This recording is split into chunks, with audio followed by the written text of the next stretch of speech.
Weighted average cost of કેપિટલના સમ તમને કરાવ્યા હતા. હવે આપણે મિક્સ સમ યુનિવર્સિટીમાં જે પેટર્નના સમ પૂછાય છે એ પેટર્નના સમ ઉપર આપણે જવાનું છે. પહેલો તમારો પેપરનો સમ લઉં છું એ યર સિસ્ટમની અંદર સિવાય બીકો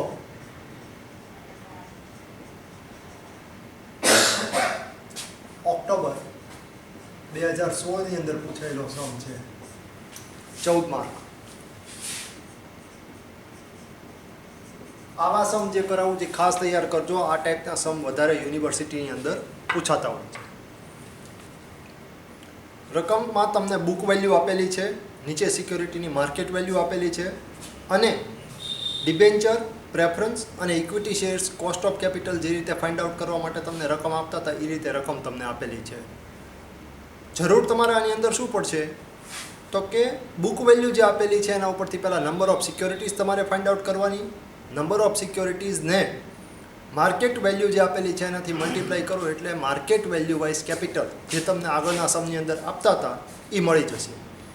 સેકન્ડ ઓપ્શનની અંદર સેકન્ડ પાર્ટની અંદર 3 અલગ અલગ સિક્યોરિટીઝ ડિબેન્ચર, પ્રેફરન્સ શેર્સ અને ઇક્વિટી શેર્સ આપતા હતા. એ ત્રણની કોસ્ટ ઓફ કેપિટલ જે રીતે ઇન્ડિવિજ્યુઅલ ફાઇન્ડ કરતા હતા એ રીતે individual security part find out કરવાની અને ત્યાર પછી બુક વેલ્યુ અને માર્કેટ વેલ્યુ પ્રમાણે તમારે કેલ્ક્યુલેશન્સ કરવાનું રહે. એટલે સૌથી પહેલું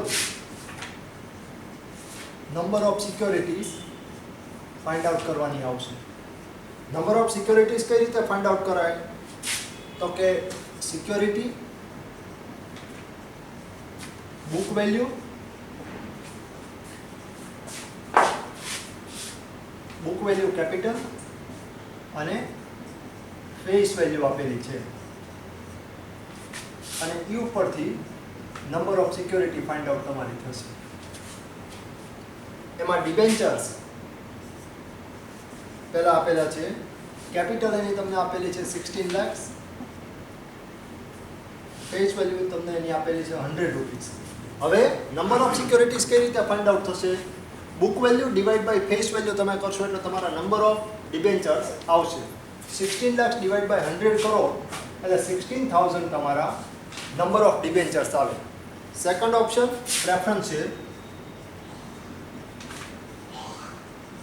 પ્રેફરન્સ શેરમાં ફેસ વેલ્યુ 100 રૂપીસ અને બુક વેલ્યુ તમને આપેલી છે 4 લાખ. એટલે નંબર ઓફ પ્રેફરન્સ શેર્સ કેટલા તમારા આવે? 4,000. આ તમારા નંબર ઓફ શેર્સ આવે. Third equity share. Equity share 20 lakh અને ફેસ વેલ્યુ એની તમને આપેલી છે 10 rupees. 20 lakh divide by 10 rupees તમે કરો 2 લાખ તમારા નંબર ઓફ ઇક્વિટી શેર્સ આવે. હવે આ વસ્તુ ફાઇન્ડ આઉટ કર્યા પછી નંબર ઓફ સિક્યોરિટીઝ તમારી પાસે આવી ગઈ. માર્કેટ વેલ્યુ તમને આપેલી છે, debentures 110 rupees, preference shares 120 rupees અને ઇક્વિટી શેર્સ 22 રૂપીસ. એટલે હવે અહીંયા તમે શું કરતા હતા? Total capital divide by face value કરો એટલે નંબર ઓફ સિક્યોરિટીઝ આવે. ત્યાં રિવર્સ સ્ટેપ કરવાનું છે. Number of securities into market price એટલે માર્કેટ વેલ્યુ વાઇઝ તમારી ટોટલ કેપિટલ આવે.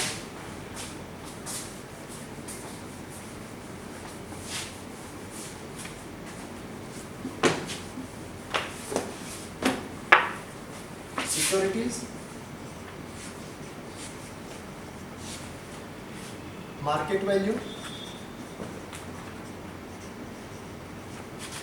નંબર ઓફ સિક્યોરિટીઝ અને માર્કેટ વેલ્યુ. અહીંયા માર્કેટ વેલ્યુ કઈ લીધેલી છે? કેપિટલના રેફરન્સમાં. ધેટ મીન્સ તમારી ટોટલ કેપિટલ જે એઝ પર માર્કેટ વેલ્યુ આપતા હતા એ થશે. હવે પહેલાં આ અહીંયા લખી નાખીએ 16,000, 4,000 અને 2 લાખ.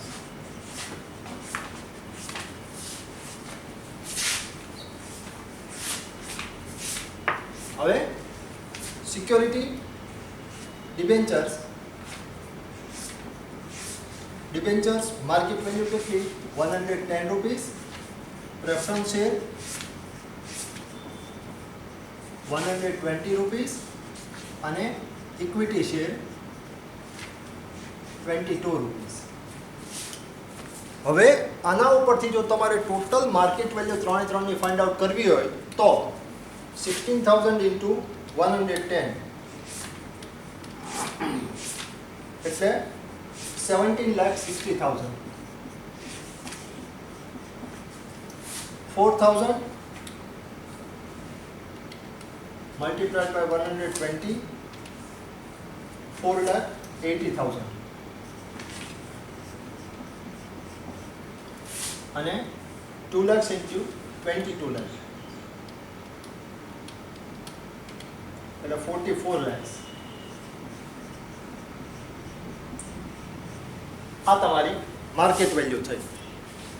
બુક વેલ્યુ અને માર્કેટ વેલ્યુ. બુક વેલ્યુ અને માર્કેટ વેલ્યુ સાઈડમાં અહીંયા લખી નાખો એટલે તમને ઈઝી પડે. બુક વેલ્યુ 16 lakhs, 4 lakhs અને 20 lakhs. અને market value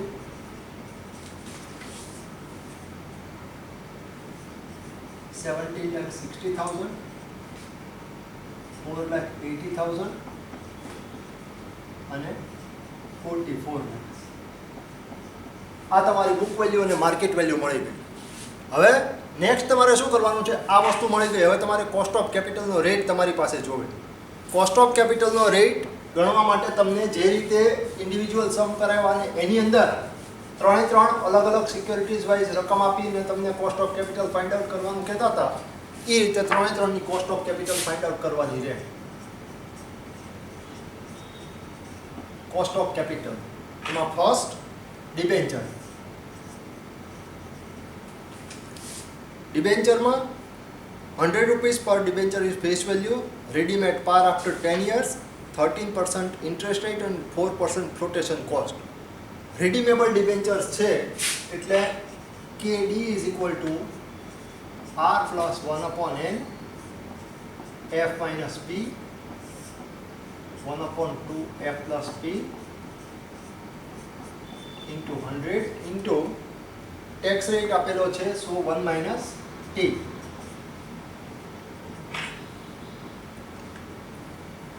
Rate of coupon 13, number of years 10,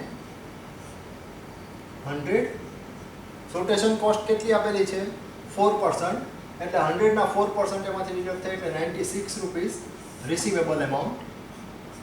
1 upon 2, 100 plus 96 into 100 into 1 minus tax rate 50%, 1 minus 0.50.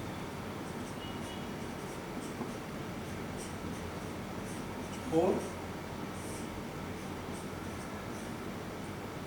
196 into 100 into 0.50, 13 plus 0.4 divided by 98 into 50. એટલે 13.4 divided by 98 into 50, 6.84. 6.84% તમારી ડિબેન્ચરની cost આવી. અહીંયા સાથે લખતો જાઉં એટલે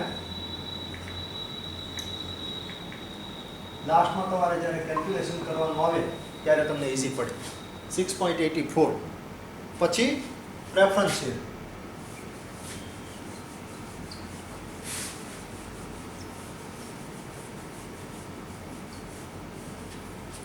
second option preference share. Preference shares એ redeemable છે.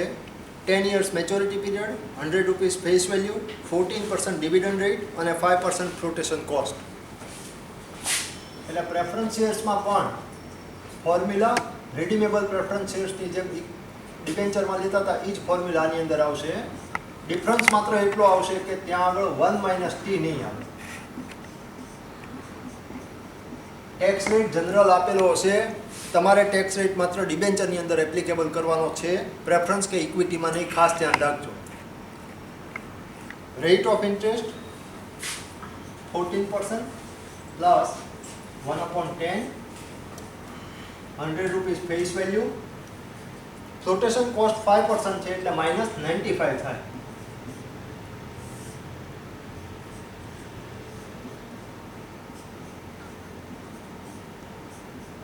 into 100.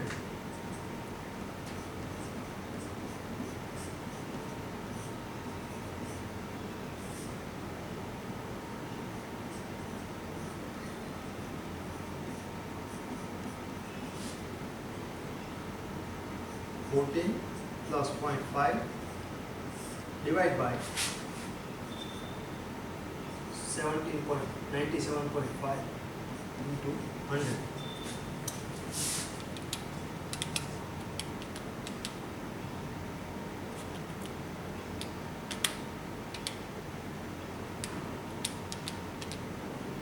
$14.87. આ તમારી કોસ્ટ ઓફ પ્રેફરન્સ છે.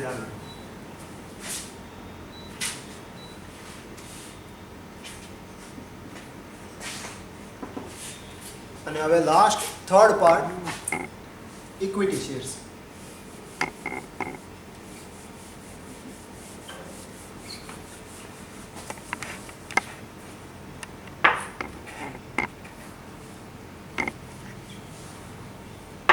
Third, equity share. Equity shares of ₹2 per share, flotation cost ₹2, selling price 22, dividend is ₹2 and expected growth rate is 7%. Growth rate વાળી formula છે એટલે KE is equal to D/P plus G into 100. આ વસ્તુ આવી. ખાસ ધ્યાન રાખજો, માર્કેટ પ્રાઇસ 22 રૂપીસ એટલે કે સેલિંગ પ્રાઇસ 22 રૂપીસ છે. ફ્લોટેશન કોસ્ટ એટલે કે કોસ્ટ ઓફ ઇશ્યુઇંગ ₹2 પર ઇક્વિટી શેર છે. ડિવિડન્ડ 7% છે, સોરી ડિવિડન્ડ 2 રૂપીસ અને ગ્રોથ રેટ 7% છે. ડિવિડન્ડ 2 રૂપીસ એટલે અહીંયા 2 એમને લઈ લેવાનું. સેલિંગ પ્રાઇસ એટલે કે માર્કેટ વેલ્યુ 22 છે, -2 રૂપીસ તમે ફ્લોટેશન કોસ્ટ કે કોસ્ટ ઓફ ઇશ્યુઇંગ કરો એટલે 20 રૂપીસ તમારી રિસીવેબલ અમાઉન્ટ આવે. ગ્રોથ રેટ 7% એટલે 0.07 જીની વેલ્યુ ઇન્ટુ 100.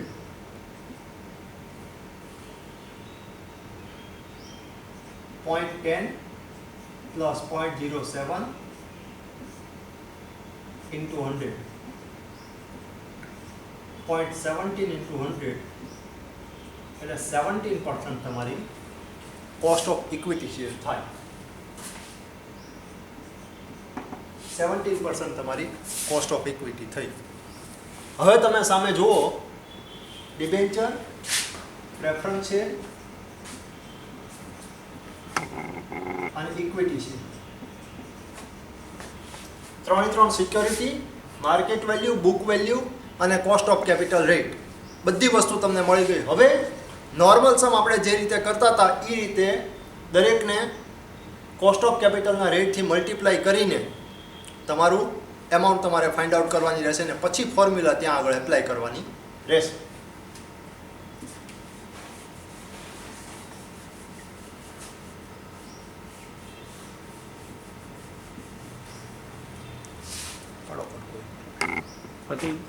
કટકો પાડો પણ કે